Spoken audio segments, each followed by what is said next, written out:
Hi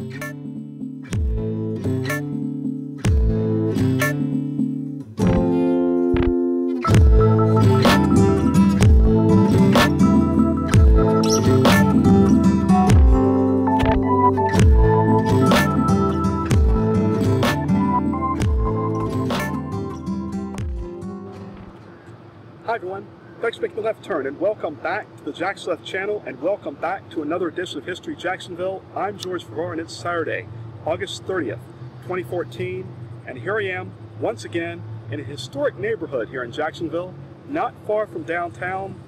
I'm in Springfield and I'm on First Street and I'm in front of the Karpeles Manuscript Library Museum, one of numerous library museums located throughout the United States, Santa Barbara, California, in Buffalo, New York, Charleston, South Carolina, and Jacksonville has one. And it's a nice place from what I hear for artists to gather and for people to view exhibits on documents, manuscripts, different things like that. And so quite a jewel here in Jacksonville in historic Springfield neighborhood. And over off in this direction we have the Hogan's Creek Promenade. We also have the what was called Springfield Park that was constructed in 1899 and later in the 1980s became called Henry J. Klutho Park.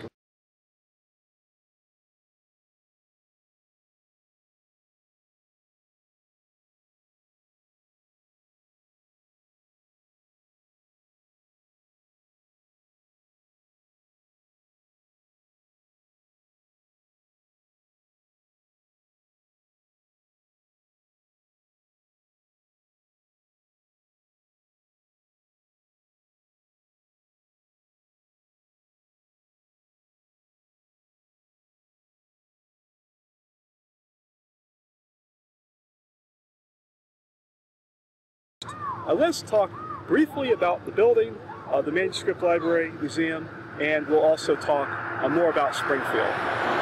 This building is a Greek Revival building, and it was constructed in 1921, and it was actually constructed for the first Church of Christ scientists. So it was right here, I would say about 20 or so years after this park was constructed. And then in 1929, the promenade was constructed coming through here, and I'm standing on a just off of a bridge actually built in the 1970s that extends First Street over Hogan's Creek and the promenade, which of course now is in ruins as years have gone by.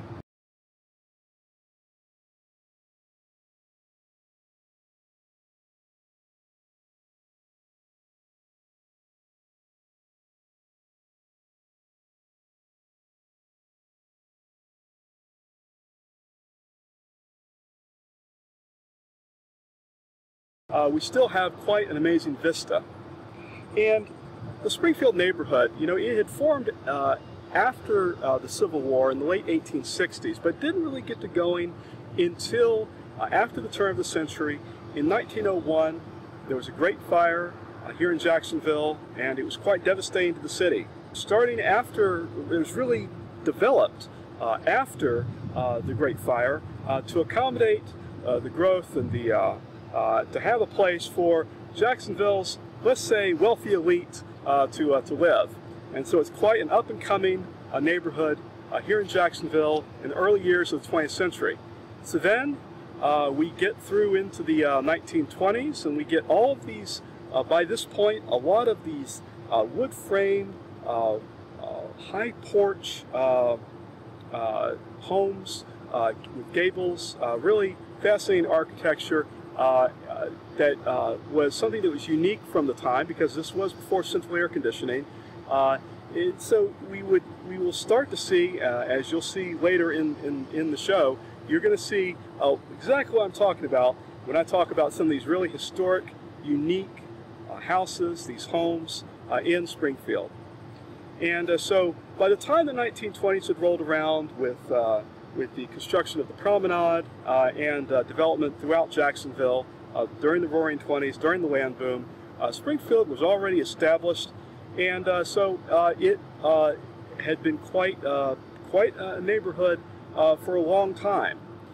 Then, though, with the construction of the Matthews Bridge in 1953 and the advent and development of the suburb of Arlington across the river, across the St. Johns River, this neighborhood began to go through the issues that would happen with an aging neighborhood: crime, things like vandalism, theft, and also more of an effort by the city to really try to inspire people to live as they were moving out to the suburbs, to be able to maintain the neighborhood. And so over the years, for many years actually, the city has been putting a lot of money into trying to jumpstart and develop Springfield into even being greater than what it was. And so this has not only been an effort by the city of Jacksonville extending back into the 1960s and 70s from the city of Jacksonville, but also with various local civic organizations and associations and people and investors, people who invest in these houses. And so times come and go. The economy ebbs and flows, and sometimes there's a move forward, it seems, and then sometimes there's a move backwards. But there has been a constant striving to try to make the neighborhoods of Jacksonville better. While sometimes I think that the city of Jacksonville has been rather myopic and has been rather not has been as in-depth in dealing with the critical issues, such as really developing the economy, having more jobs, more good-paying jobs, a better education system, and certainly a better park system, an improved park system for people to enjoy. These are the critical issues. And so while we may see today, and you'll see probably in some of these pictures, some of the different amenities that the city has been putting in, it really does takes a lot of effort from all of us in the city to try to work to make things better and to make the economy better and to make it to where people can afford to live in some really nice houses and really build something unique. So I'm very pleased to have the opportunity today to once again to show you a historic neighborhood here in Jacksonville, and you're going to see some amazing stuff. I'm really excited, and so we're going to go ahead and start it. I'm going to go ahead and say it, but before I do, remember, the LeftTurnNetwork.com is your source for everything. So let's do it. Let's roll it.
you.